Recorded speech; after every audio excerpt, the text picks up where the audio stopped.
Hi everyone, welcome to another week on the trail runs on YouTube and the podcast as well with Trail Tales, providing you with some inspiration and motivation for your running. And this week I'm joined by James Poole, who is an ultra runner, all-round lover of the outdoors and someone who's involved in the running community throughout, really, in lots of different ways. Thanks for coming on and joining us tonight, James. Thanks for inviting me, Tom. It's a great honour. Cool. I wanted to get you on because you've got some great experiences, stories that I'm sure people will be interested in. Some of the things that you've done over the years.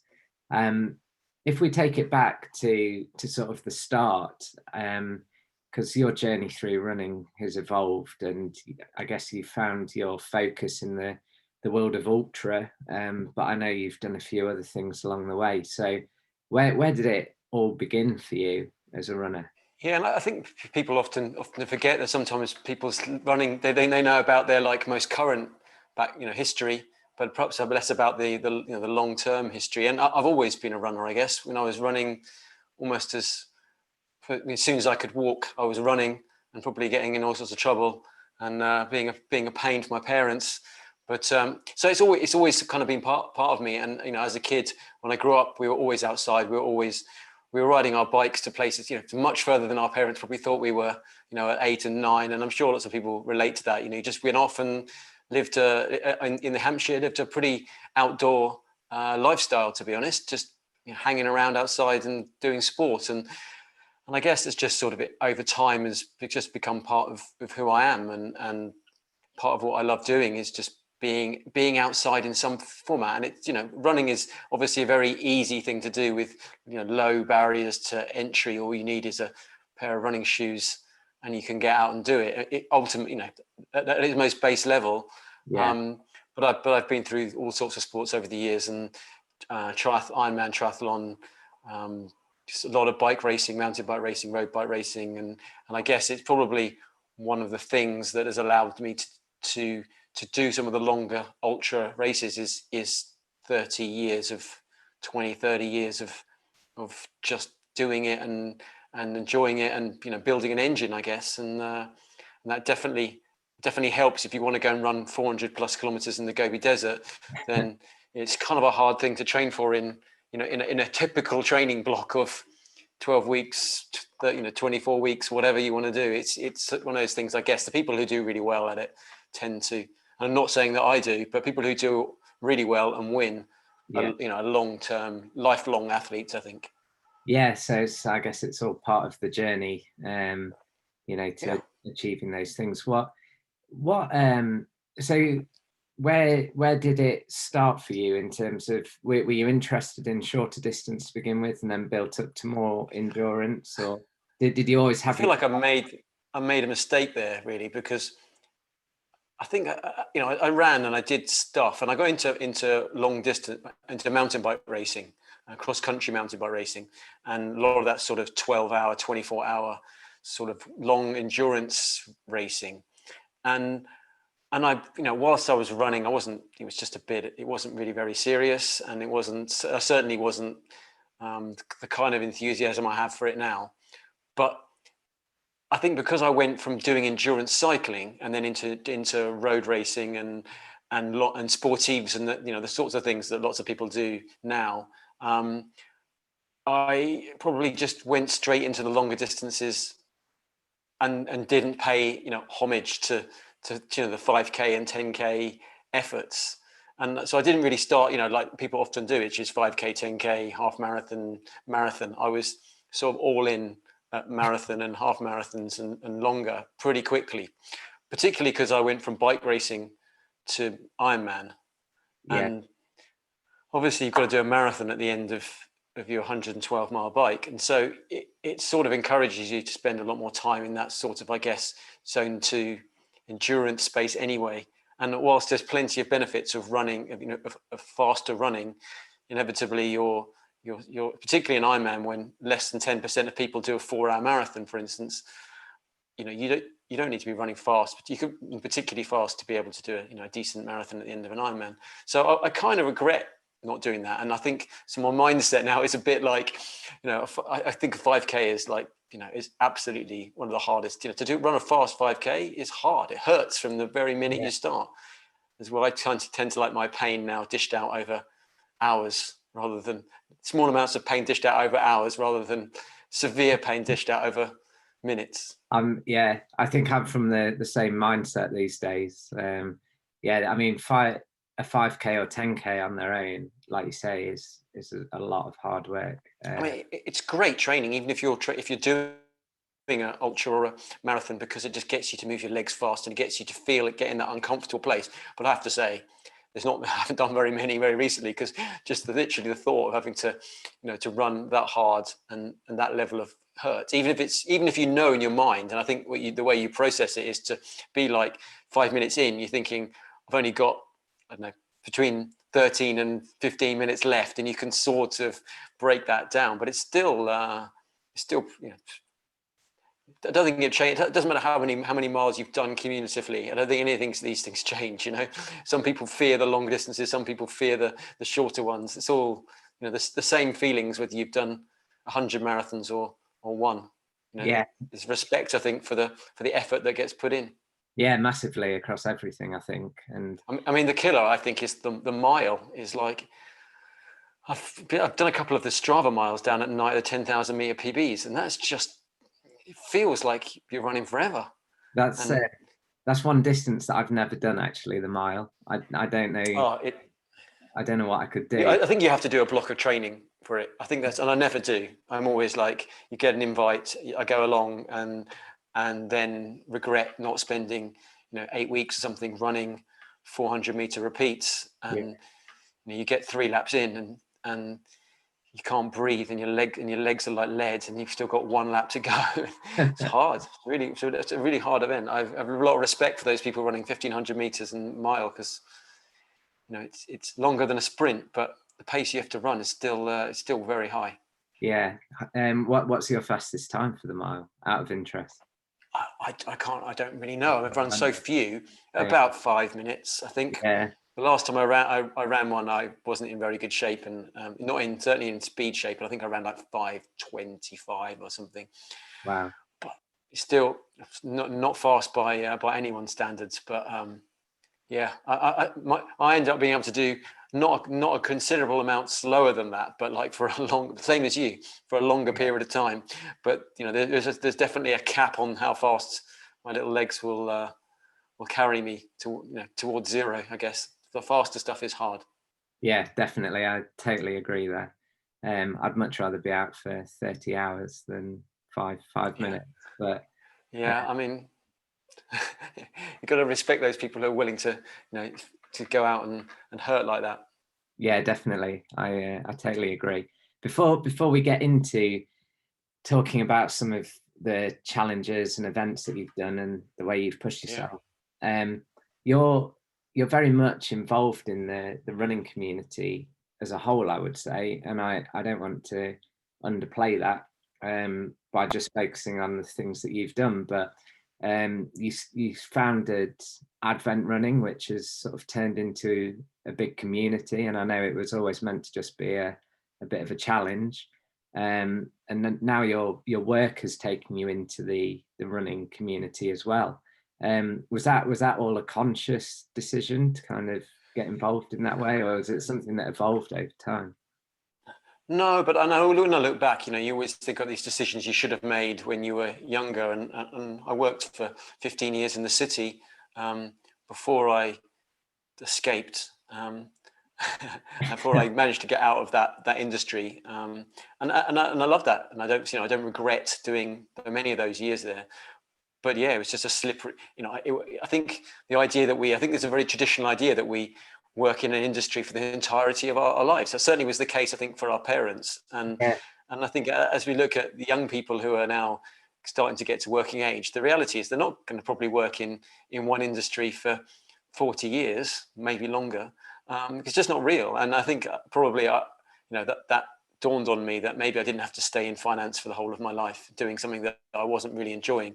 And I had created Advent Running sort of, again, unintentionally as a challenge we did with friends, and then got somewhat bigger over time, and it sort of provided a platform to work with some running brands. Yeah. And I obviously had this background in coaching in triathlon and in running, and I'd obviously some background in cycling. So I had these sorts of interests that I was, to be honest, the classic, I was living for the weekends, working in the city, living for the weekends, spending, silly amounts of money on bike stuff, because that's kind of what you do when you get into bike racing, but ultimately not really enjoying the Monday to Friday, and living for these, for the evenings perhaps when I could run with friends, and then Saturdays and Sundays. And I had this moment where I just literally woke up on a Monday morning and rang in sick, and I wasn't sick, I just couldn't go to work and fake it anymore.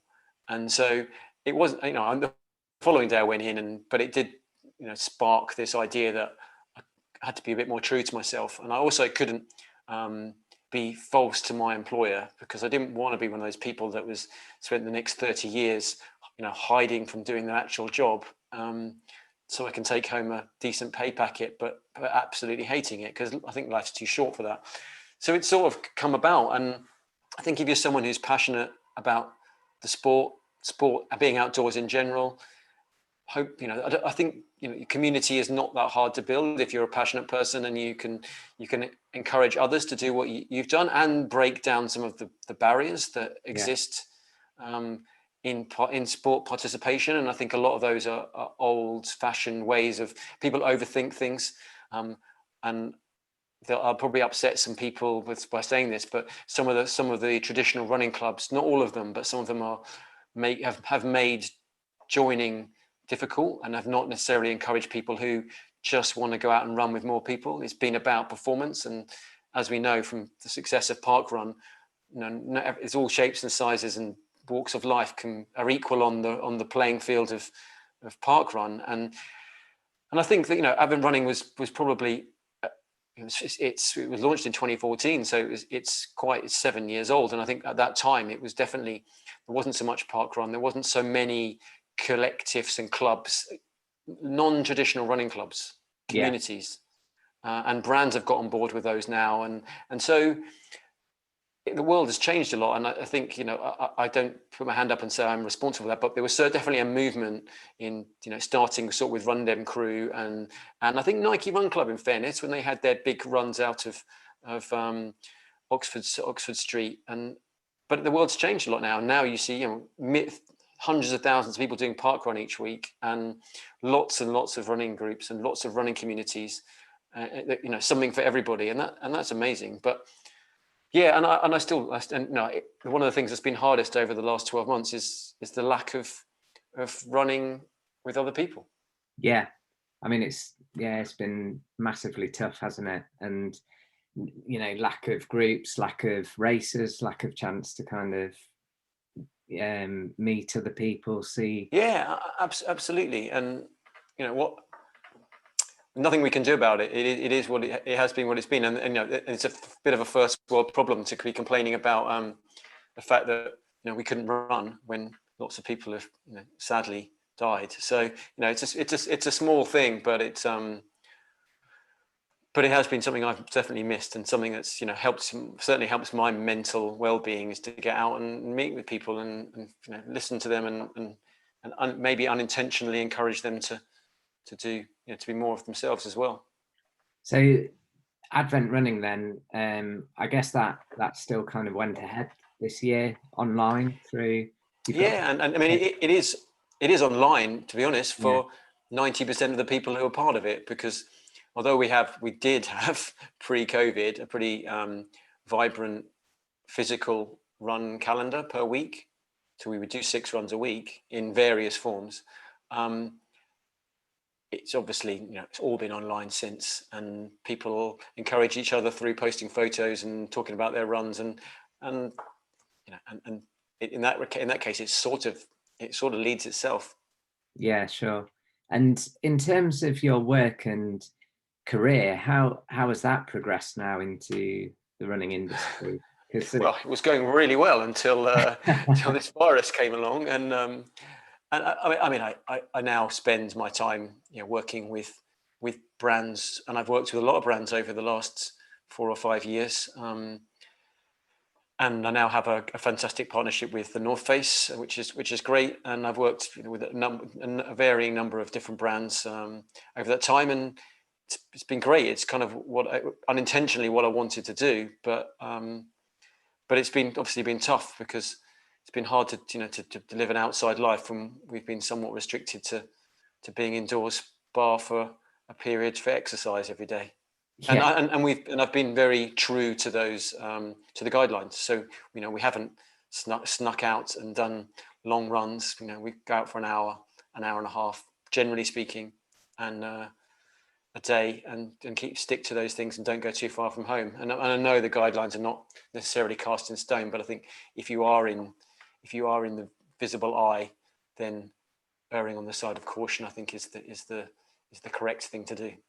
Yeah, massively. And putting in your balcony sessions on the turbo train as well. I mean, the reason for that is that it's looking ahead a little bit, is that we do have, obviously, the world is opening up and there are races, fingers crossed, in the calendar for this year. And it being in my 40s now, I can't.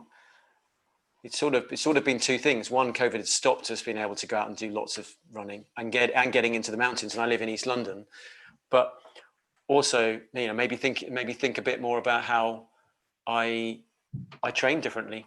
And so buying a turbo trainer, buying a smart trainer, and then using that to actually increase volume from home is my strategy for this year. Is to aim for about 400 kilometers a month on the bike and about 100 kilometers a month running. Okay. And just generate a big engine for some 100 milers later in the year. The idea being that I'll probably be strong on the ups and I'll have to go easier on the downs, where I just haven't got the specific training over the last 18 months to make that plausible. Yeah, no, it's made it massively tough to get in any specific training, and I love that focus and sort of using cross training as a target for later in the year. And to be honest, I'm not really a cross training advocate. To be honest, I think if particularly in things like the marathon, I think if you want to run a marathon, you need to run a lot, because you have to run a lot in a day. But I do think when you get into that mountain ultra event thing, it's time on legs, and it's having a big engine to get you up the hills is going to afford not having to worry so much about smashing the downhills, which, as you know, is the bit that causes huge amounts of quad damage and is the bit that maybe stops you getting to the end.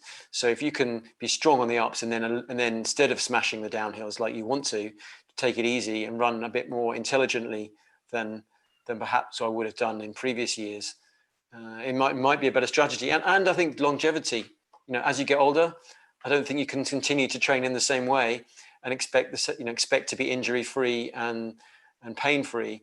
And so maybe looking at a bit more strength and conditioning, a lot more volume, but on a non-impact basis, is a smarter way of training for me in my 40s than it was when I was running in my 30s and could bounce back quicker. Yeah, that's really interesting, actually. I was going to get onto training a little, because as we talk about some of the races and challenges that you've done, but you've kind of explained it there, going through the last year and into this year for your own training. What does the average training week look like for you? Has that changed a lot then over the years in terms of how many miles you're running, or? Well, I know you ran a pretty rapid marathon, 240. 242, mine was, yeah. Yeah, and I ran 244 5 years ago, and so if I look back at that specifically, because it's a good example, I was running a lot. I was running 100 plus miles every week, and in a peak week I might run 125, 130, and a lot of that was a relatively slow pace, but there'd be a couple of peak, decent sessions a week, and whilst I enjoyed it for a block, I was always like nursing niggles and always on the teetering on, was it too much? And it hurt me. And I didn't lose the love for it because I ran the time I wanted to. And that in itself was to go through that training and then come out the other side and achieve the thing what you set to do is quite something, particularly when it's so specific. I mean, because a UTMB finish or something is, you never really know, and the weather plays such a major role, and it's just so many factors but in a marathon, I think you can, if you've trained well and you can run a time that you're really happy with based on the training. But it was hard, and I wouldn't want to repeat that cycle, I don't think, very regularly, because it started to suck the joy out of the thing that I loved. So back then it was all mileage, a little bit, not enough, but a little bit of strength and conditioning. Yeah. But I don't think I could do that 5 years later. I don't think I want to, and I don't think I can. I have probably, like you, have London Marathon in October, and and I'm hoping we'll see what happens. I care less now than I did then, so it's a good experiment to see whether that sort of high volume, and then high volume for the most of the training period, and then change things up in the last 8 weeks to something more marathon pace, something with some faster sessions in, whether that works for something. I mean, I haven't really set a target, so, but under 3 hours or something like that would be a 250 something would be nice, but we'll see. So, I mean, I've got, in theory, I've got a 100-miler in September, so it doesn't exactly work well with that, but we'll see. And but now it consists of, as I said, of about 20 hours a week, split roughly 50-50 in terms of time. Yeah. You can obviously do a lot more distance on the bike, and you can. I tend to find that I can work harder on the bike with a much quicker recovery than I can by every time you run, you slam your feet into the ground to some extent, and that takes its toll on you much more physically than the cycling with zero impact. Yeah, no, definitely. You are taking loads of impact through running. It's interesting what you were saying there about marathon training, because after doing the 242 last year, when we thought it was going ahead in April, I trained super hard at the start of the year, trying to target around 240. And then obviously it got cancelled. And now I'm looking back going, I'm not sure I can do that specific training again. It was a lot of volume and targeted sessions, whereas now I'm much more. It's a lot of hours, isn't it? I mean, irrespective of how fast you're running them, you're going to do a lot of hours of training, and I think if you're single-mindedly and focused and you don't have anything else in your life, or not much, but the minute you start to have work and family and other commitments, I'm in awe of people who have families and extensive jobs, and then they run 220s and 230s, and they manage all that effort. And I do think you probably level up. I think at some point, and we've all been there, right? The 2 hour marathon becomes the 2 hour half becomes the 145 half, and then you get to a point when, say, a 145 half or a 130 half, whatever, is pretty much a given. So you kind of get that level, and I suspect those people, if you do enough training in that space, you know how to run that as much as what you know and how you execute as it is about the training. But it's no doubt it's a lot of work. It is. It's hard work, but so is training for the ultras. But it's just a different sort of training and probably more enjoyable. As you say, mixing it up a little bit more as well. So yeah, let's get into some of those ultras that you've done and the various races, because you've got quite an impressive challenge and race CV, I guess. You've got races in there. UTMB. I always like to be. It's one of those things. It's the same with the marathon, right? You think you've run quite quick, and then you meet 10 people who've run sub 220 or something. So I always try and keep these things a bit humble and a bit respectful of others who've done much better. But I mean, I've had the great advantage of sort of getting into them a bit earlier as well. So I didn't. The UTMB wasn't quite as oversubscribed as it was, and And so I've run 2 editions of TDS and 2 editions of UTMB, 3 in fact. I didn't finish the last time, but two finishes at UTMB and 2 at TDS. And then my second 100 miler was Western States, which Wow. was pretty insane, and was on 1 ticket. So if Wow. anyone's watching and thinks it's not worth entering because the odds are so bad, yeah, they are bad, but someone has to, every year somebody has to, some people get through with 1 ticket. So do the qualifier, put your name in the hat, and you get to do, with some luck, a lot of luck, you get to run, probably the most iconic 100 miler in the world. And so my second 100 miler was UTMB, and it was Western States, and managed to just scrape 23 hours and 1 second and 29 seconds to get a silver buckle. That's cool. And that was pretty cool. And that was for a second. I mean, to go from Thames Path 100 to Western States was a bit of a shock to the system, I have to be honest. And I wouldn't necessarily recommend it.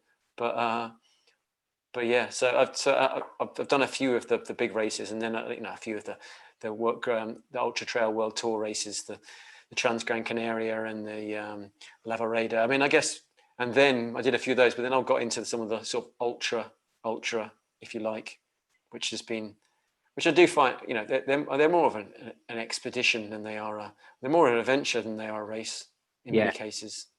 I mean, the Trans Gran Canaria 360.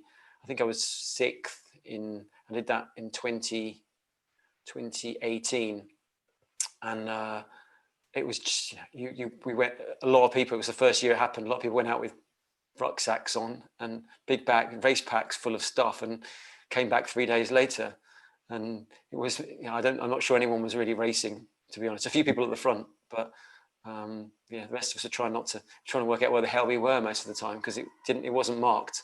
So it was a case of following a GPS and markings. And I thought this year someone's gone like 50 hours or something crazy for 260k or something like that. So that's pretty nuts. But yeah, I mean, then you start. How long did that take you? Sorry. I was 73 hours. Okay. But to be honest, I had sit down food in restaurants and things. I mean, that was the idea was it was self-sufficient. Yeah. So they had these life stations along the way, which were, sometimes they were the checkpoints for the other races. And I think I naively, when I signed up for it, thought it would be a sort of tour of the best trails of Gran Canaria. But what it turned out to be was all the goat tracks and all the crappiest tiny little routes that you could find, and scrambling up sandy cliffs and things. I mean, it was brutally extreme, and because you just had your GPS, and it just, but you're allowed to stop in towns, and I was literally looking, how with your iPhone, it shows you photos and things. Sometimes it back the history. I found a photo of me holding a can of beer with my running poles, and it reminded me that at one point I bought a can of beer in a petrol station in that race, because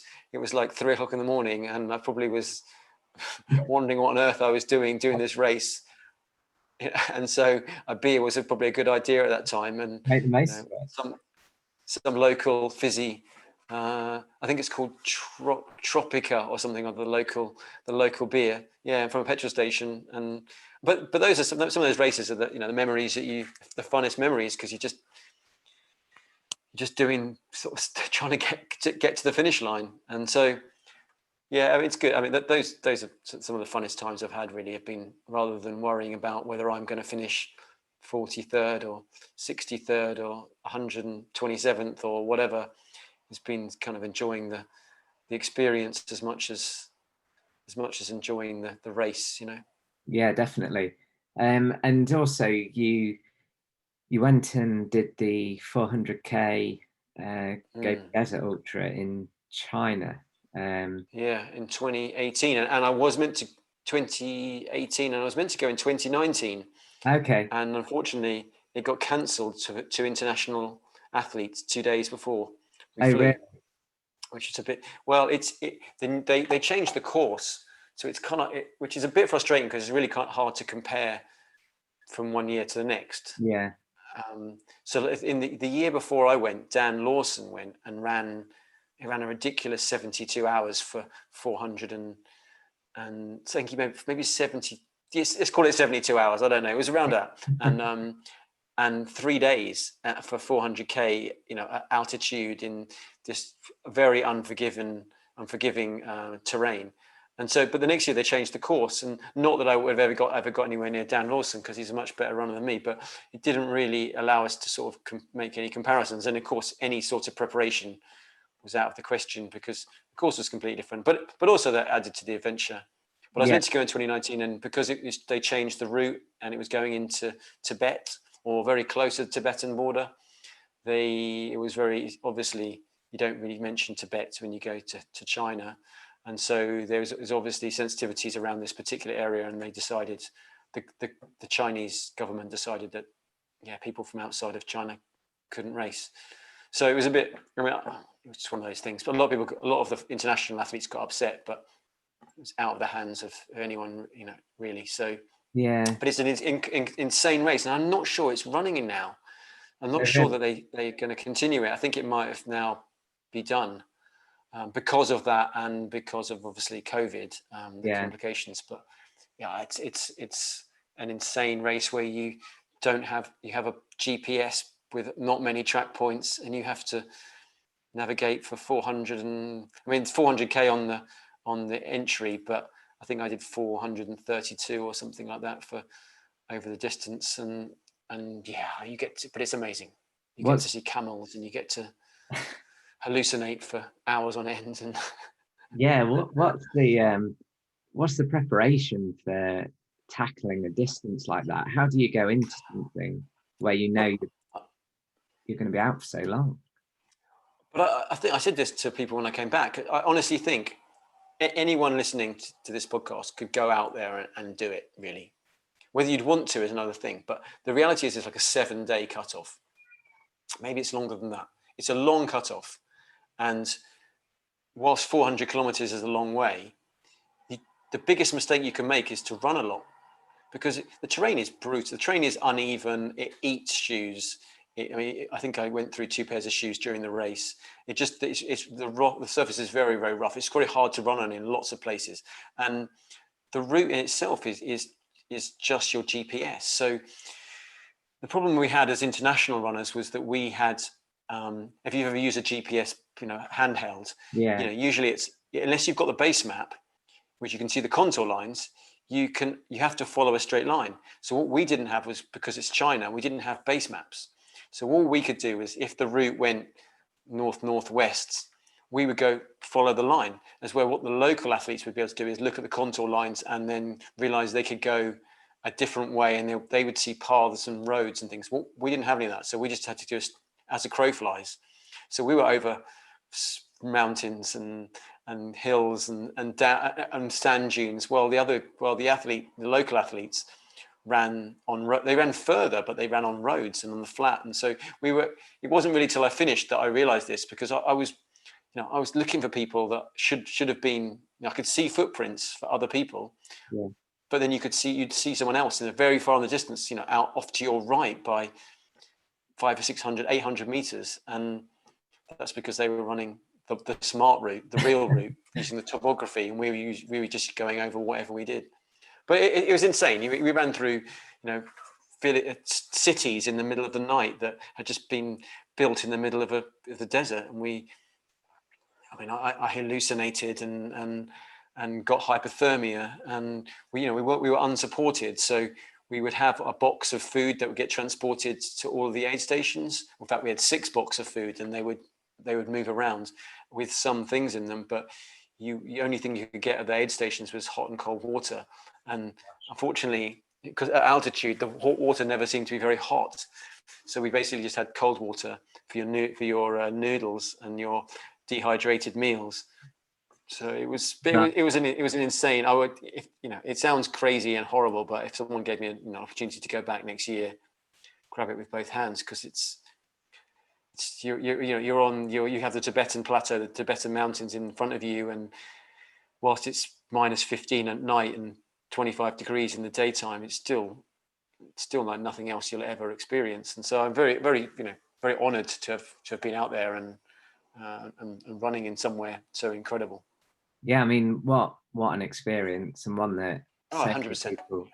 So many people won't get. So too many stories for one podcast, but perhaps the most frustrating but the most amusing thing was that I was Nathan Montague, who was Team GB runner and ran a previous year, and was out there with me, and he got massively lost on the last day because his GPS. I don't know whether he just was so tired he couldn't work his GPS out. He said his GPS went crazy, bit of both. I think he got lost, and so I was ahead of him, and I don't know how far, because who knows.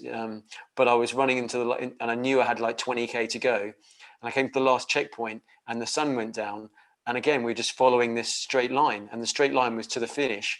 But you couldn't do a straight line to the finish because there was a quarry in the way and two major roads. But all we had was this straight line.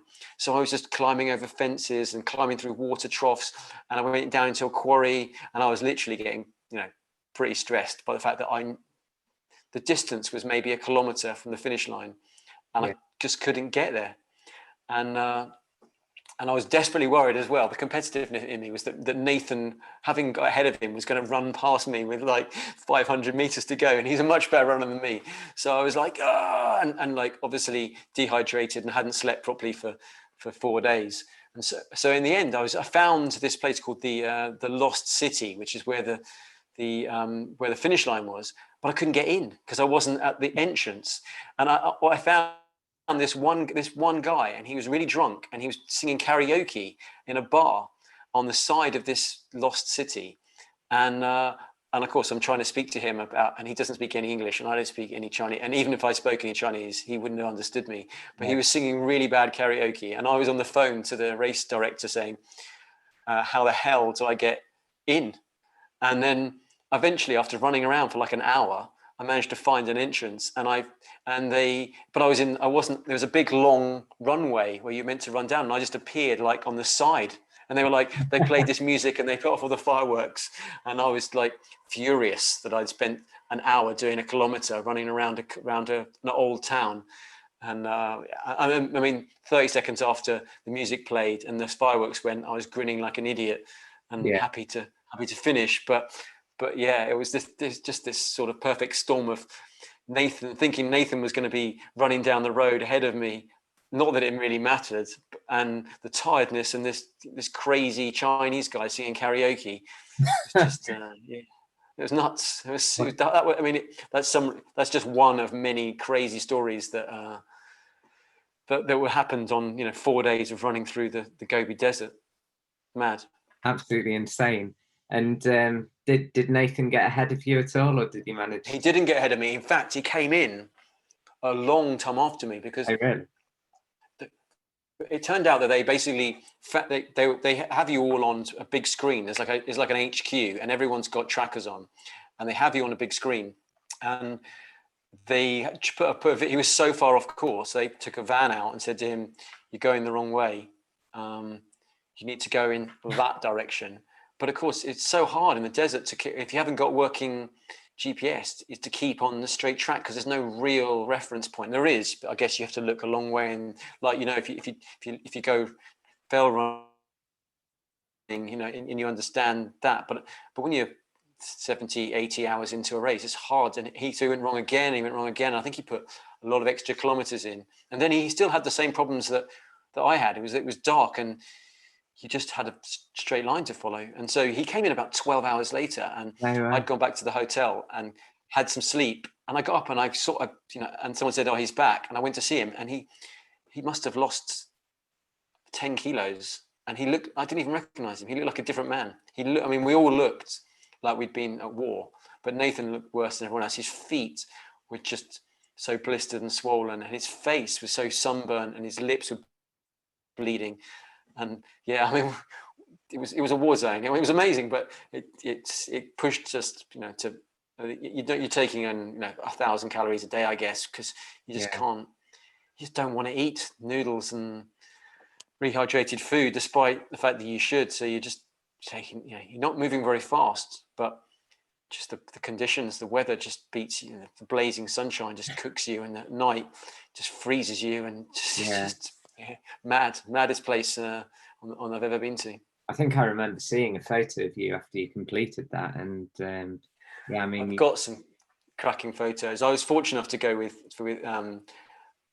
Red Bull Bulletin, so I had a piece in Red Bull Bulletin, and they paid for James Carnegie, photographer, to come with me, who's a great mate. So I mean, I probably had a slight advantage in as much as when I got to checkpoints, whilst he couldn't help me, there was somebody there, a friend was there, and occasionally he would pop out of like the ground somewhere and take photos, and it'd be like, oh, thank God there's somebody I know. I haven't spoken to anyone for 12 hours, haven't seen anybody, but yeah, so he took some incredible photos, and so yeah, I've got a great collection of photos of me looking totally broken, and some good ones at the beginning, in fairness. So yeah, it's an amazing race, and I think anyone who gets a chance to go and do one of those races like that should give it a shot.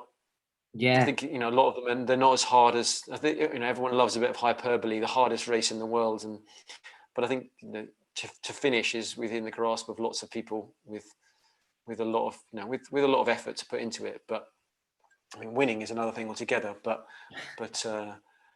getting round something like a Gobi is definitely doable. I mean, whether you want to be in the desert for 7 days is another thing altogether, with nowhere to sleep and each to their own, I guess. I was going to say, did you manage to get much sleep during that time? Yeah, and one of the things, if I did it again, I would have more of a sleep strategy, I think. Okay. The female winner was about 6 hours behind me, and she micro slept every like 15 minutes in a lot of places. I hated the faff because you had to have a sleeping bag because it was so cold at night. Yeah. So you'd have to unpack all your stuff, climb into your sleeping bag, repack it all up. And I just felt like, for me, it was too much time wasted. I ended up nearly dropping out because I got hypothermia about 200 kilometers in. And because I was hallucinating so much, and I thought I was on a frozen lake climbing over boats.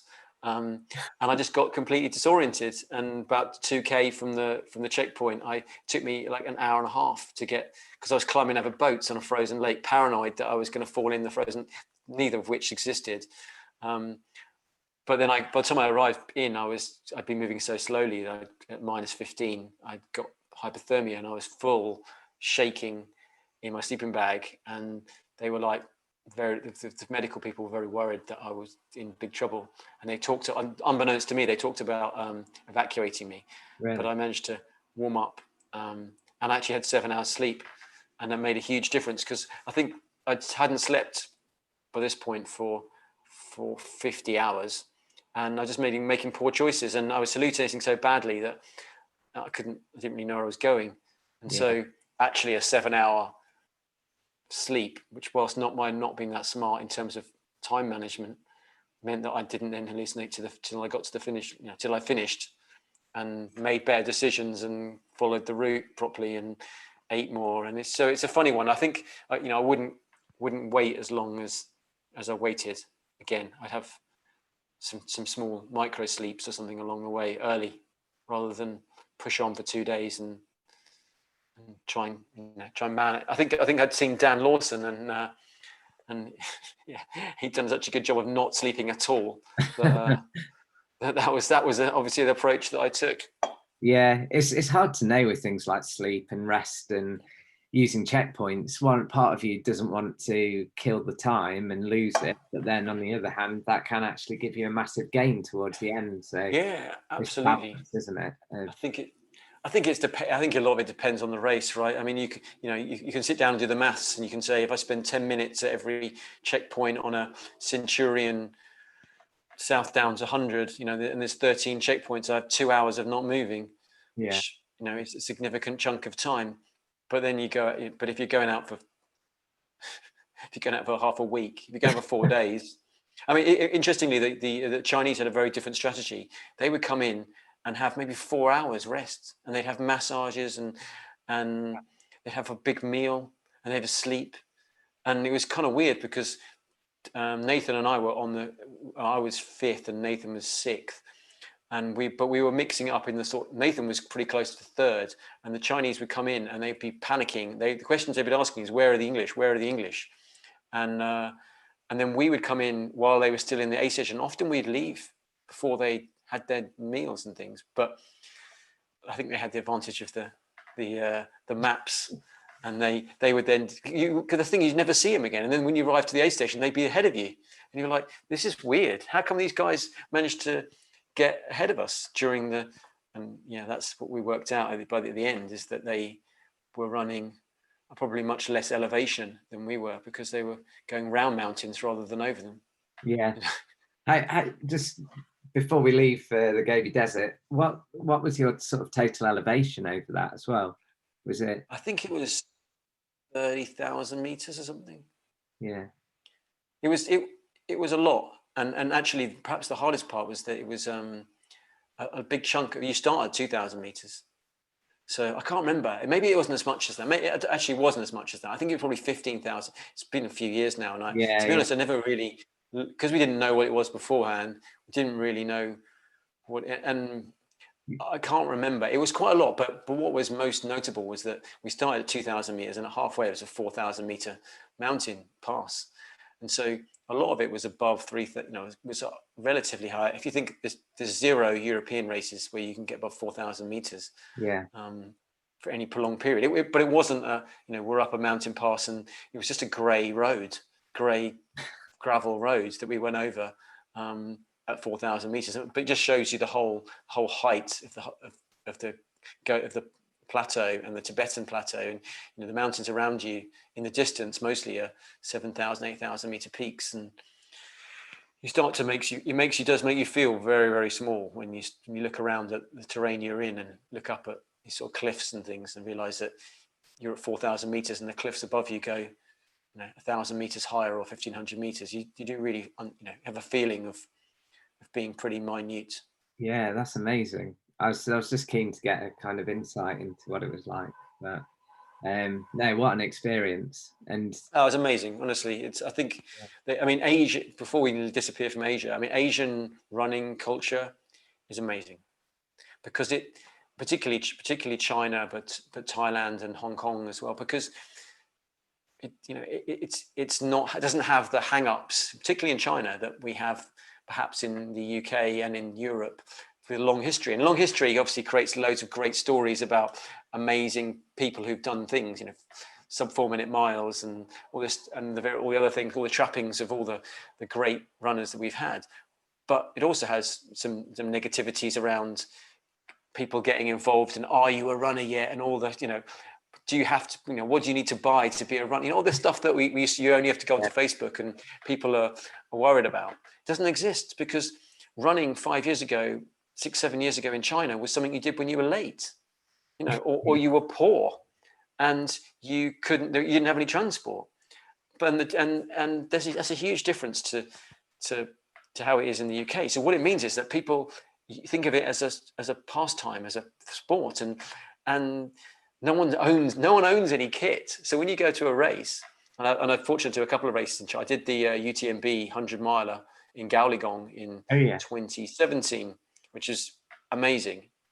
But the 50K race had like 2,000 Chinese runners. About 50% were women, and they were all dressed in the brand new skin tight lycra. Everything matched. It was like this neon fest, and they looked amazing, and they were loving it. And they did like a keep fit sort of workout at the beginning to a woman on the stage with a microphone, and it was more like a Hackney half, warm up than it was for a 50K race. And they just love it. And so to be sort of part of this part rave, part theatre experience, part fireworks display was just nuts. And that's China for you. And they have, because of the sheer population they have, when the race starts, they get thousands of people signing up on day one. Yeah. They have a race in China. I don't know what's happened to it since COVID, called Alice in Wonder Trail. And it's a women's only race. and it's a trail race. And the manga icon for the race is a woman like dressed as a sort of superhero in running kit with a sword. And men are allowed to run in it, but only if they're dressed as a rabbit. And then the women chase the men in the rabbit suit. So cool. I've not even heard of that one, but I mean, there's so many races in China that are springing up, and there's a lot of big city races in cities you've never heard of with 10,000 plus people entering them, and it's just because of the sheer mass of people. But I think it's exciting, and I think what we're going to see is some of the athletes. We are already seeing some of the Chinese athletes coming into Europe and dominating, and they're going to, they live in groups, and they're, the worry is that you get a sort of Soviet style camps and things where they're doped and stuff. But some of the ones I've met there have out away from all that, have been super nice people who are super enthusiastic and really strong. And so we'll see. I think we're going to see a lot more Asian runners on the European scene when things start to return to normal. Yeah, that's really interesting, and it's a country and area in terms of running that I don't actually know much about. I know a few of the races, but it'd be cool to see what happens. Well, there's 2 UTMB races now, right, in China. So the Panda race and Gaoligong, and then a few more of and then there's I think it happened for local people in Thailand just last year in November. And so I think you're going to see a big explosion in sort of people going out to racing those. I mean, Hong Kong 100's been around for quite a long time. Yeah, that's true. And there's a very vibrant scene in Hong Kong. So I'll have to add some of those to the bucket list at some point. Well, yeah, it's a good way of getting a holiday and doing something you love, Yeah, definitely. And so moving away from that area, the other one that you did within the last few years is the GR221 FKT. The Dry Stone Trail in Mallorca, which I did stupidly, as a stunt. It was it's the length of the island, isn't it? It's almost I would say it's the spine of the island. Okay. Yeah, it's not. It's frustratingly not quite the furthest point west to the furthest point east, but it's pretty close. And it runs through the old pilgrim trail of Mallorca, and it's been there a long time. And like all the other GR trails, it's a pilgrim's walk. And I used to go cycling in Mallorca. And I used to organize triathlon camps in Puerto Palencia. And we went to one camp and we had some trail runners, and we were like, should we go and find some trails? And we found this GR221, which was pretty tame, but pretty nice. The last 25K of the route is maintained and signposted and has little signs telling you about the trees and the flora and the fauna. And so I just took a look at it and went out and recce'd it a couple of times and ran it in over a few days. And then for Strava, they were looking for someone stupid to do something fun, and I think we had about 3 weeks notice. And so just James Carnegie came again. I did it unsupported, so he was there as a photographer but wasn't allowed to help me. So I did it self-supported, so I could basically buy things from shops. But I couldn't take assistance from anybody. I had to be able to, that anyone could do. That's the rules.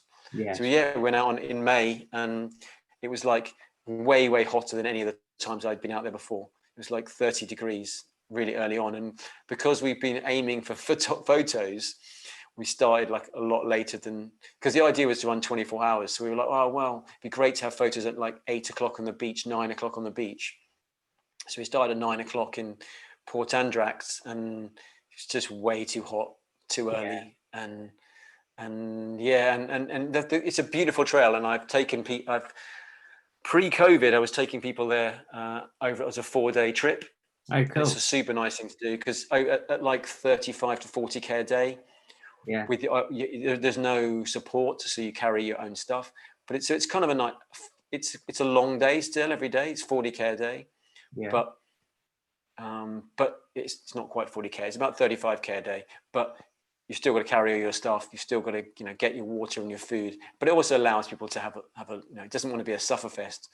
But it changes because the route is over private land. It's always it's always contested, and whilst the last 30k are an absolute dream downhill, well marked, there's bits in the first 50k that are unmarked, really difficult, technically very, very slow, some scrambling and some climbing. And there's a lot of this fires up there in the summer. There's, you know, it's I've done it now about 10 times, and every time I go and do that one particular stretch, it's challenging because it, you know, even with a GPS, it's difficult to climb over some of the stuff you have to do the last time you did it because it's moved. And but it's epic, and you get to see Mallorca in the way that, you know, in the real Mallorca. You run through orange groves and almond groves, and the places that we stay are little places where you eat local food, and it's honestly the joy of my years to take people there and show them this amazing route, which is, it's not super tough. It's 5,000 meters over 135k, but there's no flat. So you know, when you come down into a town, you can grab some water or some food, and you grab local pastries, but then you're straight up and a really steep climb for maybe 800 meters, 1,000 meters of climbing. So it's up and down, and you're on the sort of cliffs of in certain parts. You go through the high, just below the highest point of the islands on the penultimate day, and it's just a joy. Honestly, it's a beautiful place. And but that record, bizarrely, because given that when I did it with the first time, I got heat stroke and spent 3 hours like shivering on the side of the trail in the night, and I got lost. It's 27 hours and it still stands. But somebody should go out there, and someone messaged me about in January and said they were going to give it a go in March, and I gave them all my, you know, I said don't use my GPS routes because it's always about turns and things in them. But I hope someone goes out there and does it. It's just a fab route, and you get to start in the beautiful port of Andract, and you get to finish in the sea, run straight down onto the beach at Puerto Pollensa. It's really cool. Nice. My girlfriend and I have done a lot of these. We ran around Ibiza over 4 days in March, which is amazing, and it's like, again, the real Ibiza rather than the one that you see on TV. And actually in March is actually a little bit too quiet because through 75% of the island there is nothing open. So it's long days with no water and no chance to stock up with anything. So what you start with is what you finish with. Wow. We did Minorca, the Camí de Cavalls, which is a beautiful route around the outside of the island as well. And so that, for me, I guess my trail running has I guess morphed away from maverick races and rail to trail, and which are all brilliant. But for me, I've had more joy in the last few years of just running and exploring places, and getting the maps out and buying a map from Amazon or from the map store and plotting out a route and spending 4 days getting lost. Yeah. But on the flip side is we also reduced we've got to a point now where like 40k is the perfect daily distance for these trips, because you know that you're going to get lost loads. You know there's going to be loads of problems that you just didn't plan for, like paths don't exist anymore, and the route isn't quite the one it shows on the map. And so we've done 50 or 60k in a day, and all that happens is you spend the last 10k arguing with each other and wishing it'd been 40k. So now 40k is the thing, because that way you can finish in good spirits and have a beer on the beach or have a beer in daylight rather than traipsing down some trail in the pitch dark. Yeah, it's good. Yeah. It's good that you've kind of found that out, and you're sort of happy place with it now. I think so. You can always do more, but if you're doing it, as a fun trip, yeah, beating yourself up for an extra 10k when you don't need to, it's just, Yeah, no, you're doing it. I get it, and I would, and if it was me on my own, I might do it. But when there's two of you and you're meant to be having a good time, spending the last hour of every day screaming at each other because it's further than you think. Yeah, it's not Usually me doing the screaming, in fairness, but I can hear my girlfriend tutting about the fact that I'm suggesting that she might be screaming. It's it's definitely me. No, they're such good trips to do, and I think that's something that appeals to me, and I'm sure lots of other people, is just literally going and exploring and seeing what's out there. And if you can use your fitness and running as a way to do that and enjoy it. 100%. And I think we're going to see a boom in people organising these things, but I don't think you need to, people need to wait for somebody to. There's enough resource out there on Strava and maps and things to just, you can start them small, right? You can do it as a day trip and get a train or from one place to another and run along the South Downs Way for 40 miles, 30 miles or whatever, and do that as a one day. And you can build up to other things. But that network of GR trails is across Europe is insane. And, I think it's ripe to get, once we can get out and travel again and within safely, is have a look at the network of trails across the UK, and there's plenty out there, and Europe, and just buy some maps and make some plans. I think that's, for me, that's the most exciting part of running is the ability to travel relatively long distances and see things that you would never do certainly in a car, probably not so much on foot other than over weeks, and experience some things that only maybe the local people really experience. And that's the beauty of those Balearic Islands, is you can live like the locals for a few days. Yeah, away from all the sort of tourist traps and. Yeah, absolutely, and you can go on those trips, and there's nothing wrong with that. But no. But I think it's a healthy way to see an island or a place, in its reality, rather than in its sort of manufactured way. Yeah, no, so cool. Such a good thing to do. Have you got a favorite trip or experience or race? Is there one that stands out? I mean, Gobi for all the wrong and the right reasons, just because it's, and I'd love to get back out to Asia when we can again, because I think it's super exciting what's going on out there, and just in terms of the consumer, but also just the fact that it hasn't got a history, so everything's new to everybody, and also you get to run in places that people have never seen a white runner, which is kind of weird, right? I mean, when I did Gauligong, when I left an aid station, I'd have to have 25 selfies to before I left, because all the local people wanted to have everyone has a camera phone, but no one's seen a white guy in at the time. I think that year I ran in like the Salomon white shorts and all the white kit. Yeah. So I was like, it was some guy running in white lycra through some plantation. So in Gauligong is all jungle, so it's like, it was very weird to have the local people come to the aid stations and sit there and have it's not the fastest way to get out of an aid station when you need to have 25 photos, but no, but I was kind of making up the numbers anyway, so it didn't really matter that much. Asia's amazing, but I have to say that I have a real soft spot for that, for Mallorca, just because I've done it so many times now, and it's always different, but it's just so peaceful and a beautiful scenery, and the running is not super technical on the whole. There's technical bits, but it's just a joy. Just enjoy. And the weather's usually nice, and but I guess Chamonix has been my second home for 25 years, I guess, and been from skiing and snowboarding back in the 90s through to we spent a month there, managed to squeeze out for a month between lockdowns last year, which is pretty cool. Yeah, I mean, and when you've been there somewhere so much, you sort of have like people who live locally and friends who run restaurants and place in bars and things, and so it's kind of a bit like a home from home, and that's nice, and I do love it there, and just know the whole trail network. Just without even thinking, you want to go out for 4 hours, just top of your head, it's like going down to running around the local streets. It's great. It's awesome. I think the Alps in the summer are just beautiful.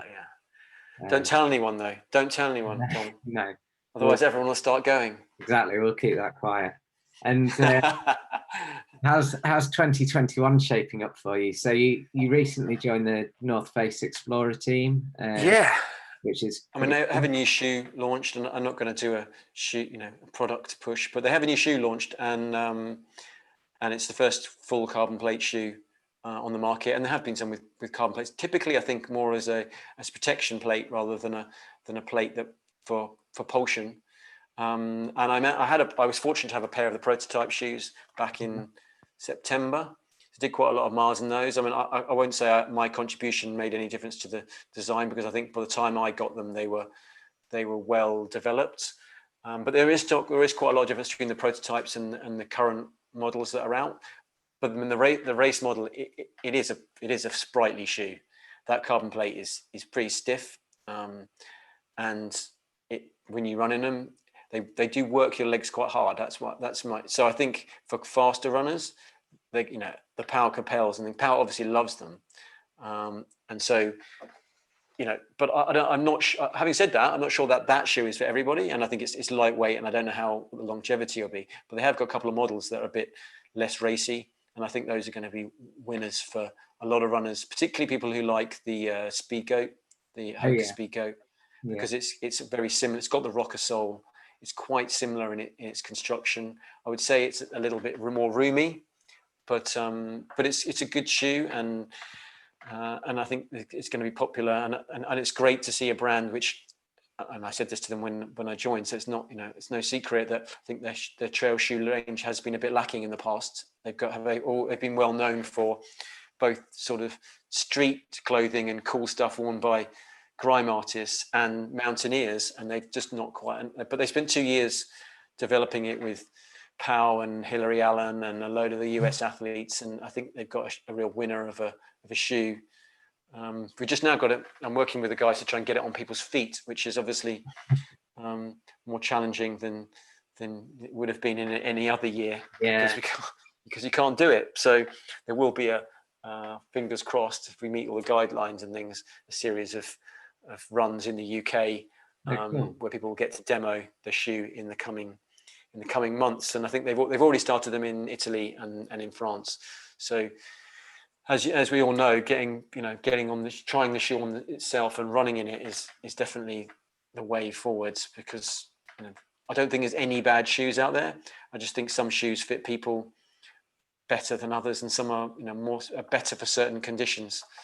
But I mean, we're lucky to now have so much choice. I think from Salomon to North Face to Hoka to La Sportiva to a ton of brands that are producing killer products. We're spoilt for choice, I think, more than ever. Yeah, so much choice out there, and it is an interesting move by the North Face. It'll be interesting to kind of see how that shapes the scene and the way people are thinking. I mean, it's a huge company, and they've got they've gone about it the right way, I think, which is to employ a specialist team in France, and worked with the athletes to produce something that the athletes have input into and work, and which I think is often what other brands have done as well, and that's why they have shoes that the athletes want to race in, and then people see the athletes racing in them, and it's some sort of a formula for success. But yeah, I mean, I'm super happy to be part of that team, and receive some of the killer product that's coming down the line. So yeah, it's going to be good, and I think the plan is to get out there for UTMB and do a load of stuff around. Fingers crossed. Can't count on anything, but that's the plan for this year. Have you got any races booked in yourself? So, in theory, Val d'Aran by UTMB, the Pyrenees race, which I was meant to do last year, which looks great. Again, it's not probably the best year to be doing a 10,000 meter, 160 kilometer race without having much mountain training, but I think it's to come down to you running smart rather than necessarily running hard and just getting round and having an experience, having not been in the mountains for almost a year by that point. It'd be just great to be outside. And then Run Rabbit Run Okay. in Colorado in Nice. September. If that again, if we Yeah. can fly, I'm fortunate to have had the first of the jabs of the Oh, yeah. COVID vaccine. So at some point in the next, I guess, 6 weeks or so, we'll have the second jab, and then I don't know. It feels like the any sort of COVID passport will penalise those who are young and fit, and Yeah, but potentially. which will be, I guess, an issue, and it remains to be seen. I don't know, but that's what I'm planning for. Those two races, and maybe if I can get out to Chamonix for the UTMB week, some running, some running in the mountains, and get some stronger legs in that month before going to Colorado. I mean, the Colorado issue is going to be altitude as well, because I think it starts at 2,000 meters. So again, sort of a difficult to do anything from London without. We can travel to the lakes or somewhere and do some mountains, but hard to find 1 hour descents and 1,500 meter climbs when you're there. But it is what it is. You know, make the most of it. Everyone's in the same boat. So no, it's very true. And I think this year especially, again, we just have to play it by ear and see what happens. And how about you? Have you got something? So I've got the Lakeland 100 in July. Oh, have you? Have you done that before? Twice, actually. Yeah, I wasn't originally going to do it, and then when I was meant to be doing the CCC last year, but that'll be 2022 now, because it'll be a bit close to the Lakeland. So I sort of entered the Lakeland Valley. So yeah, I've got that. Ring of I think there's a few people who've signed up for CCC this year and then have switched into TDS who might be in for a oh really bit of a shock. Yeah, well, I did it when it was 120k, and now it's obviously 146. Is that right? Something like that. Yeah. And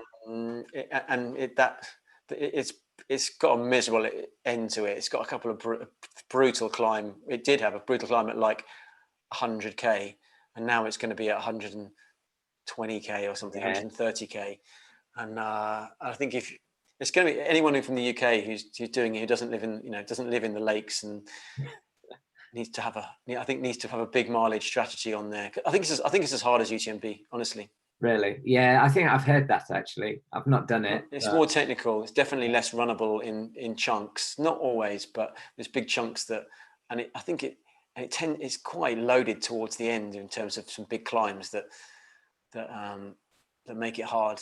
Yeah. But yeah, we've all been there and done our first mountain races, but I think, for me, if I was coaching people, I'd be like, you need to get on it now, get the volume in, get the mileage up, and get time on legs, because it's going to be a 30+ hour race. Yeah, probably for a lot of people. If you can't get to the mountains and all you've got is flat, it's going to be a long day. It's going to be a bit of a brutal. It's fun, but but it'll be a long day for sure. I might do the same and try and get out there over the summer if I can at some point. So as long as you don't go UTMB week, it's actually reasonably inexpensive. Yeah, true. And it just goes through the roof for UTMB week. And we paid 700 euros for a month for a 1.5 bed apartment, and worked from there. And it was good. It was really good. I mean, obviously you've still got to pay at home, but the cost of living there was certainly no less expensive, no more expensive than it's about the same as living in London. Not cheap, but no. The accommodation was cheap. Pay more than that for a week at UTMB. Yeah, massively. The prices go through the roof, but it's all part of it. Yeah. Cool. Where's the best place to find out about you and your running and adventures? So the best place probably is Instagram, James D. Poole. Pretty unexciting, but I always feel like I should put the runner in my name, because that's what everyone does, isn't it, these days? But I've had my account before. I guess I identified as an ultra runner. But at James D. Poole, we have a Facebook group for Advent running, and people will be very welcome. There's a whole mixed group of people on there, all brilliant. Lots, actually, if people are watching this and they're ultra runners and they live in London, there's a pretty active group of of people on there who are ultra runners who have done a load of Centurion. We've got loads of Grand Slam Centurion runners. We've got lots of people who are out doing the Maverick races and things locally. So if people want to, want and getting into trail running and want some company, want some advice, then hit me up or join the group. And there's a wealth of information on there from, and it's just a super nice, super accepting group. Advent Running has no fee. There's no membership requirements. You just, when we get back to running, we post up the runs and people turn up, so nothing incurs a cost. So it's all free. Advent Running on Facebook, on Instagram, and obviously for me at James D Poole on Instagram.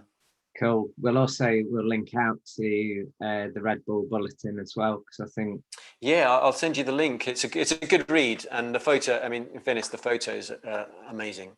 Yeah. Not taken by me, but the photos are killer. So yeah, if you can put a link in there and check if you want to check out the photos of the photographer, James Carnegie Photo is the guy who's taken them, and a lot of me on my Instagram account, and just.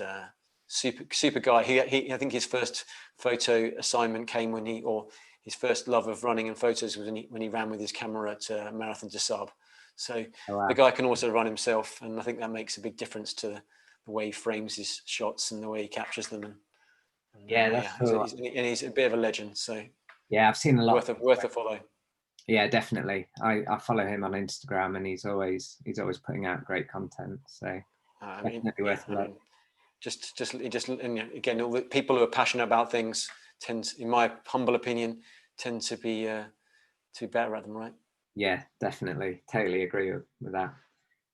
James, thanks very much for your time tonight. And pleasure, Tom. Hopefully we'll actually see you in real life somewhere. I think the last time I saw you was at SVP 100, wasn't it? Yeah, probably. Yeah, it would have been. So that was a local 2018 or something, 2019. 2019, I think. Yeah, I did it again last year, but it's because it's a local one for me. But yeah, that probably was the last time. So yeah, Matt Hearn, I'm sure he'll try and get it going again this year. I don't know. I haven't seen. I bump into him on the canal every now and then, but haven't seen him. It's a good. It's great. 100 kilometers on your doorstep. Yeah, it's a great event. And he was able to go ahead with it last year during because he was just in that period, wasn't it, when he managed to get it done. Yeah, so I think the one I think I might do in the UK this year, I might try and squeeze into the Camino Ultras. You know those guys? Yeah. And they've got a race that ends in Hackney Wick, which is about 2k from home. So anything that runs that close to my house has got to be a so Camino Ultra 50k would be. That'd be cool. Yeah, be good. I think it's like Hertford to East London along the canal. Nice. Something different to do. Yeah, I mean, good training, huh? Yeah, massively. No, that'd be good. So yeah, thanks very much, James. Hopefully see you soon. Absolute pleasure, Tom. Thanks. It's awesome. And we'll hopefully see you in real life and other people, of course, in the near future. Yeah, definitely. I can't wait for things to kind of get back to a bit more normality. I think the whole world, right, is ready to get back to normal. Definitely. And we'll be back again here on Trail Runs next week with another interview. And you can find out everything at Trail Runs UK on Instagram and on trailruns.co.uk. We'll see you soon.